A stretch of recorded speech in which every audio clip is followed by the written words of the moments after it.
Yo, 50 years of hip hop. 50 years of hip hop from Listener Power, KEXP. This is 50 Years of Hip Hop. I'm Roddy Nikpour, the show's producer. On the last episode, Isabel Khalili talked about the impact of the Palestinian hip hop group Damn. In this bonus episode, you're going to hear directly from two of the members, Maysa and Tamer. They talked with Isabel about their influences, dug deeper into the themes of the album, and discussed the power and limitations of hip hop as a tool for change. Maysa, I know you joined Damn a little later, but I've read that you were a fan of Damn when you were growing up. When I grew up, I was definitely a huge fan of Damn. Like, it was the first ever music in Arabic that was different. I knew when I was young, I knew that I wanted to do music and I wanted to sing, but I didn't feel too connected to like the Arabic music and the pop music in the Arabic world then. I thought I was too cool for it, which is a huge mistake because later on I discovered how amazing it is. But I didn't really connect to it then. And when I heard Damn, which was different, which is also in Arabic, but with like different beats and like different music. And it was a huge thing for me to hear that something like that exists. And I used to know all their songs by heart and always sing along. And Tamer, I know Tupac was a major early inspiration for you. Can you talk about your other influences in hip hop? Do you have an hour? Back then it was basically, yes, Tupac, because of the passion. But then when I started meeting other people who likes hip hop, I got connected to other artists. I started falling in love with the ability of Biggie to tell the story and to do that flow. And then I fell in love with Talib Kweli and Mos Def.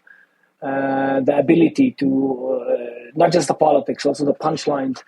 Actually, I have a song.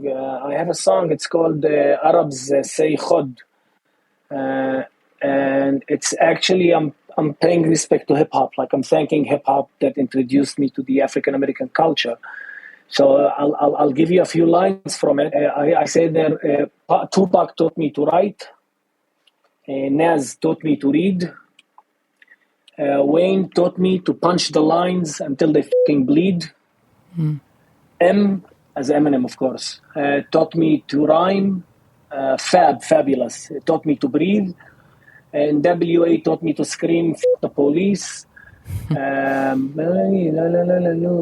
Chuck, of course, you know Chuck. Yeah. Chuck taught me to fight the power. Hove taught me about flus. Flus means money. Biggie taught me to tell my story with a groove.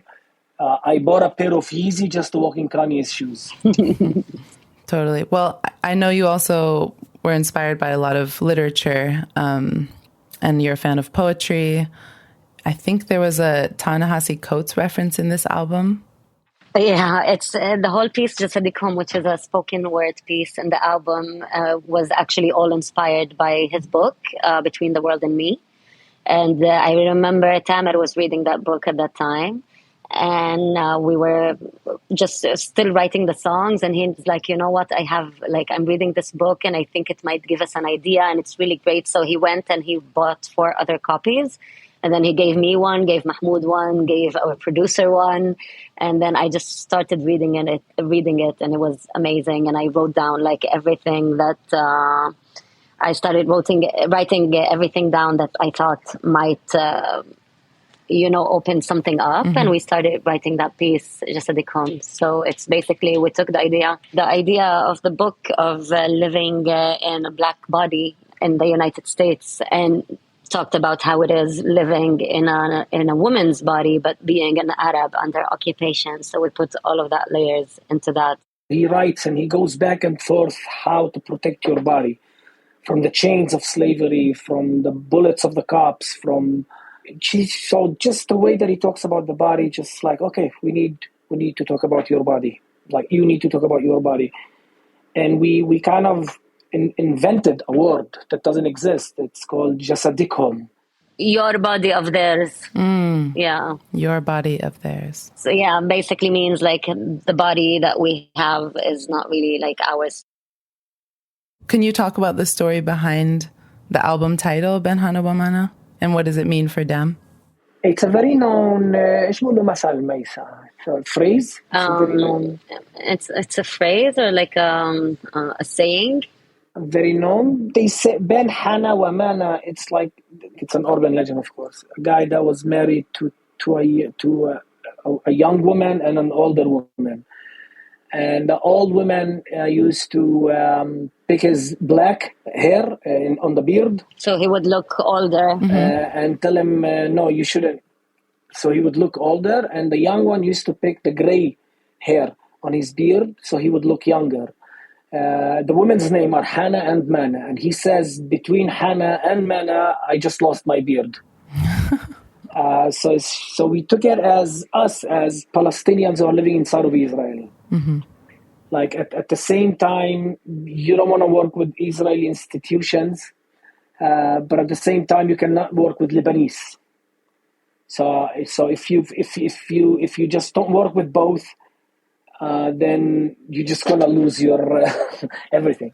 Yeah. It's a way of surviving the whole thing. It's those hard decisions that you need to make the whole time. And I think it was also a generational thing, Maysa, right? Of we are like the generation who came in between the Intifada and the Arab Spring. I think the saying covers up like pretty much everything, because also in every song we talk something a bit different. So like the main thing behind the story is when you try to make everyone happy, you lose your beard in this case. And then we took that, and each song talks about like a different thing, one from a political perspective, one from like a social perspective.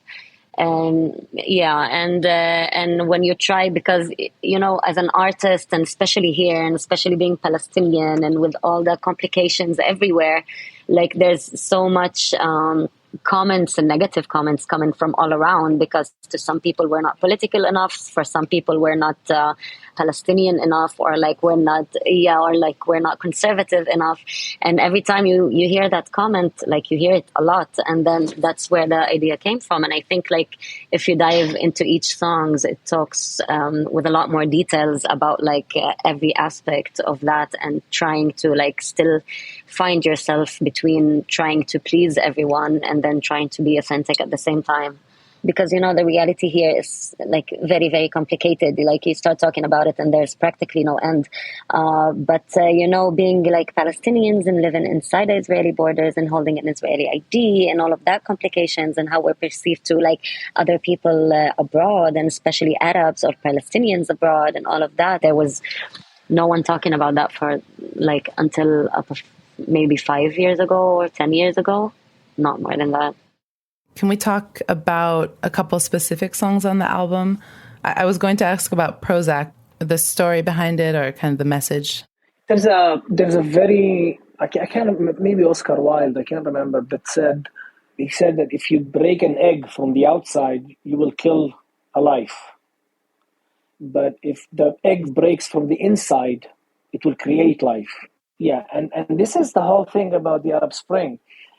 That when we reached a point where we want to change, but there was a lot of interfering, like from the U.S., from the CIA, from that, and those, I think that killed the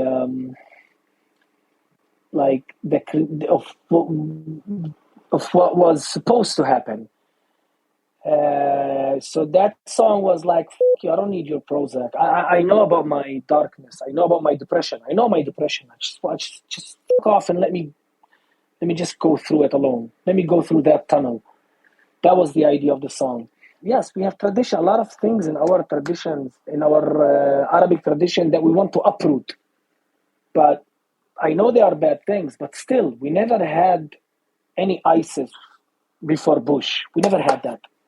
The whole process of the whole album was for me like life-changing, really, because it made me realize so many things in a personal place and also as a musician. and as an artist, and like how much I'm limiting myself. And I remember, Tamer, like one of the things that helped me accept the beat of Entanjosa Kima, because like the weird thing for me is like I said, I was used to like more, you know, like hardcore hip hop and like old school hip hop and like saying, always having this strong saying. And then we didn't even have the lyrics still for Entanjosa Kima, so there was no subject to it still, but just this like really fun, upbeat beat that was weird for me to accept, because I was, you know, expecting something specific. And then Tamer came to me and he was like, yeah, but why are you so much against it? Because like if an artist should be doing like kind of portraying like the different aspects in our lives. And he's like, yeah, like our songs are all sort of kind of serious and we talk about serious stuff, but when we meet together, we're never serious. We're just like talking shit and just laughing and just, you know, having fun. And other than, you know, like we go on stage and do the show and we're doing this hip hop, but then we go back and we're just laughing and we're just talking thing. And it's okay to portray all of these aspects as a human being into the music that we make. It made me realize in general, like, how much specifically as a Palestinian and as a woman, like, I've put so many borders to myself and always trying to like maintain a specific image or like a specific subject or a specific things. And this song was very therapeutic for me in that sense, and like kind of letting go. I mean, Israel is dividing us from the world, and we talk about that, but they cannot divide me from humanity. I do laugh. I like to get drunk. I love sex. I love dancing. And I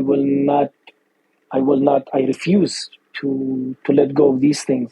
There's always this fear of like you need to be something or you need to do something or speak in the voice of or represent something. And now being political or not being political is symptoms. That means if the occupation is going to end, that means I'm not an artist anymore. If that's the case, then I don't want the occupation to end because it feeds my rhymes, my anger, my drive. No, it's not my drive. It's just a fucking barrier of me to discuss other things. So, yes, I'm going to be political, but at the same time, I'm not going to forget that I'm a human being. Do you think that hip-hop can transform people's perceptions of a group or a situation? For me, it was yes. That's what it's a tool. At the same time, the mainstream hip-hop in Israel is fucking racist, you know? Mm-hmm. So I cannot... the hip-hop here is controlled by the majority. That goes to controlled by people who are holding guns as soldiers, as officers, so I cannot say it's a tool. It can work both ways. So depends how you use, like everything in the world, depends how you use it. Do you see perception of the Palestinian experience changing at all following the popularity of Damn? And like baby steps, because one of the things, like if you take for an example the Super Bowl performance of the Dr. Dre and everyone with this group, right? Mm-hmm. The one who made it happen was Jay-Z, because Jay-Z have stocks. He have a team there. I don't know what. There's money involved. So he had the power to knock on the table and say, you're going to bring hip-hop into the main Super Bowl, like no one did it before. And when they said it's a Sunday, no cursing, we cannot do it, he said, I will pull my stocks. So there's money involved. The difference is that Palestinian hip-hop is financially orphaned. Yeah. Okay? We are not part of, the way that the African-American hip-hop popped in America is being against the system, but at the same time part of the system. Here we cannot do that. Here it's very complicated. Here it's like if there is a show, for example, here where we live, where we pay taxes, if there is a show, we need to know which Israeli minister is responsible for the money, and we are not part of the system. So that money, so it's not an industry that feeds itself. It doesn't grow up to be like, for example, look how many hip hop shows on TV, on the radio. We are not part of the system. So when you don't have that force and you don't have the ability to feed yourself, to be a system that feed itself and grow and grow and grow, then your influence is going to be very, very limited, you know? So it's beyond telling the truth. It's beyond the message. It lacks an infrastructure of a business model. And this is the revolution that we need. No, that makes total sense. And thanks for sharing that. Who's inspiring you right now in terms of other musicians or artists or really anything? If we're talking about Arab hip hop, Bu Kulthum, for me, like, he's one of the best. Really, I love his music so much. And in terms of internationals, for me, an inspiration in the past few years is Hayatus Coyote. They don't do hip hop, but they are insanely good. And we're also, there's a lot of new releases and like music from the Arab region in general, and not only hip hop. I would actually really love to give that appreciation for a bit. But you can see that there's I remember a few years ago, you could you would have need to search really hard to find Arab artists that are known. And today, everywhere you go, you find this new artist, and there are so many good releases and so many amazing music coming out. And in Palestine in general, there's some crazy things going on, and Lina Mahfoul just released a song with an insane video that I think is really it's on a new level, and there's so many great artists that are worth checking out. Did you have any closing thoughts? Happy birthday hip hop, and keep popping. Thanks for everything. Like Lucas said, hip hop saved my life. I think hip hop is one of the greatest things that happened. It's such a precious thing because it combines so many things from our daily lives, and at the same time takes it on a different level. And I think there's nothing like it.